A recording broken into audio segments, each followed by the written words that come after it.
Bonjour à toutes et à tous, c'est Mourad Ivry, bienvenue dans une nouvelle leçon dédiée à l'explication des cours de français niveau 3e année du cycle collégial.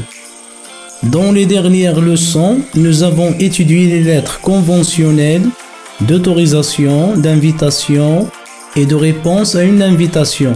Aujourd'hui, nous allons voir un autre type de lettre conventionnelle qui est la lettre de remerciement.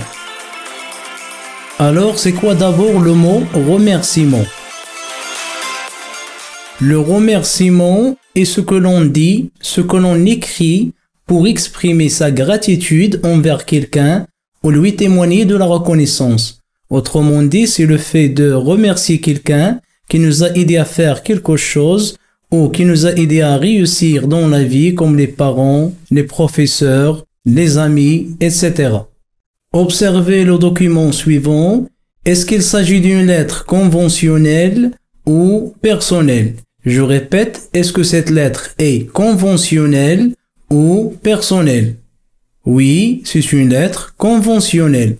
Elle est formelle, elle est adressée au directeur d'une administration.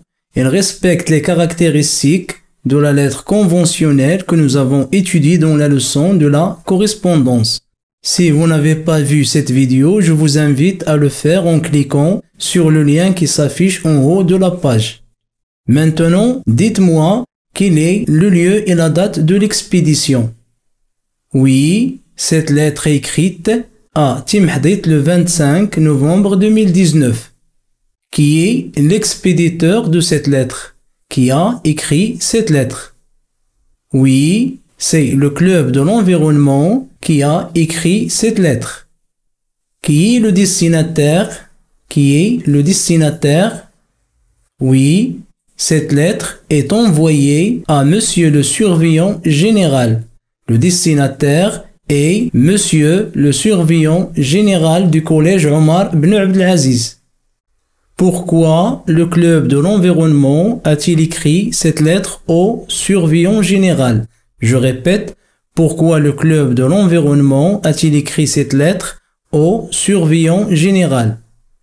Oui, il a écrit cette lettre au surveillant général pour le remercier.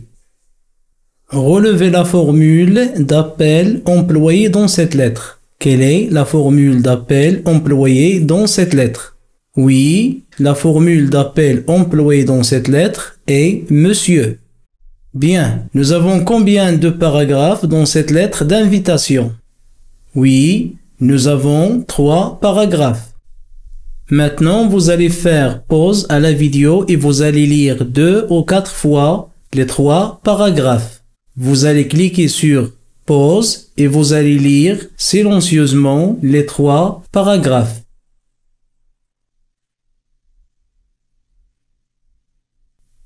Quelle est l'expression employée par l'expéditeur dans le premier paragraphe pour remercier le surveillant général? Je répète, quelle est l'expression utilisée par l'expéditeur dans le premier paragraphe pour remercier Monsieur le surveillant général? Oui, c'est bien cela. Ils ont utilisé l'expression « Nous avons l'honneur de vous exprimer nos plus sincères remerciements et notre profonde gratitude ». Passons maintenant au deuxième paragraphe. Pourquoi l'expéditeur de cette lettre remercie-t-il le surveillant général? Je répète, pourquoi le club de l'environnement remercie-t-il le surveillant général? Oui, il le remercie parce que son aide les a permis d'accéder à la salle d'informatique pour terminer leur projet. Comment appelle-t-on le dernier paragraphe de ce type de lettre conventionnelle? Oui, c'est une formule de politesse. On appelle ce paragraphe une formule de politesse. Et comment appelle-t-on le dernier mot qui est au-dessous du corps de la lettre? Oui, c'est la signature, c'est-à-dire le nom de l'expéditeur. Voici ce qu'on doit retenir. La lettre conventionnelle de remerciement répond au schéma de la lettre formelle. Le corps de la lettre se compose de 3 parties. Dans le premier paragraphe, on exprime le remerciement avec une expression convenable à la situation de communication. C'est-à-dire, si je parle avec un directeur, je dois utiliser « Je vous remercie, monsieur » ou d'autres expressions que nous avons étudiées dans la leçon de la langue. Dans le deuxième paragraphe, on justifie le remerciement. C'est-à-dire, on montre au destinataire que nous apprécions ce qu'il a fait pour nous. Et nous concluons la lettre avec une formule de politesse adéquate. Et la signature, c'est-à-dire le nom complet de l'expéditeur. Voilà, on a fait le tour, j'espère, dans cette vidéo, des caractéristiques et des composantes de la lettre de remerciement. Je vous dis merci de votre attention et à bientôt pour d'autres vidéos avec Mourad Ifri.